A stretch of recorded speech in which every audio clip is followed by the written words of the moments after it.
सभी कृष्ण भक्तों को मेरा प्रणाम।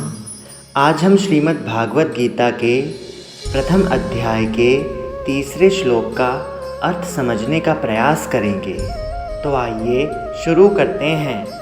दुर्योधन ने कहा, पूज्य आचार्य, पांडु पुत्रों की विशाल सेना का अवलोकन करें, जिसे आपके द्वारा प्रकाशित बुद्धिमान शिष्य द्रुपद के पुत्र ने कुशलतापूर्वक युद्ध करने के लिए सुव्यवस्थित किया है। आइए इसे और विस्तार से समझते हैं। दुर्योधन एक कुशल कूटनीतिज्ञ के रूप में अपने सेनापति गुरु द्रोणाचार्य द्वारा अतीत में की गई भूल को इंगित करना चाहता था। द्रोणाचार्य का राजा द्रुपद के साथ किसी विषय पर राजनैतिक विवाद था। उस विवाद के कारण क्रोधित होकर द्रुपद ने प्रतिशोध की भावना से यज्ञ किया और यह वरदान प्राप्त किया कि उसे ऐसे पुत्र की प्राप्ति होगी जो द्रोणाचार्य का वध करने में समर्थ होगा।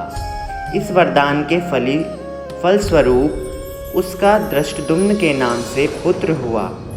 यद्यपि द्रोणाचार्य धृष्टद्युम्न के जन्म का रहस्य जानते थे, किंतु जब द्रुपद ने अपने पुत्र धृष्टद्युम्न को सैन्य कौशल की विद्या प्राप्त करने के लिए द्रोणाचार्य को सौंपा, तब उदार चरित्र द्रोणाचार्य ने धृष्टद्युम्न को सैन्य युद्ध कौशल की विद्या में निपुण बनाने में कोई संकोच और भेदभाव नहीं किया।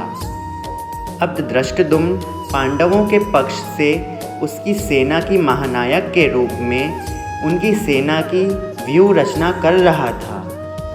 ऐसे में दुर्योधन अपने गुरु को यह अवगत कराना चाहता था कि अतीत में की गई उनकी भूल के कारण उसे वर्तमान में संकट का सामना करना पड़ रहा है, और वह यह भी इंगित करना चाहता था कि उन्हें आगे पांडवों के साथ युद्ध करने में किसी प्रकार की उदारता नहीं दर्शानी चाहिए।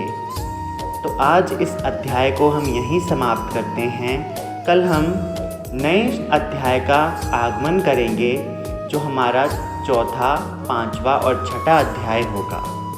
धन्यवाद। जय श्री राधे।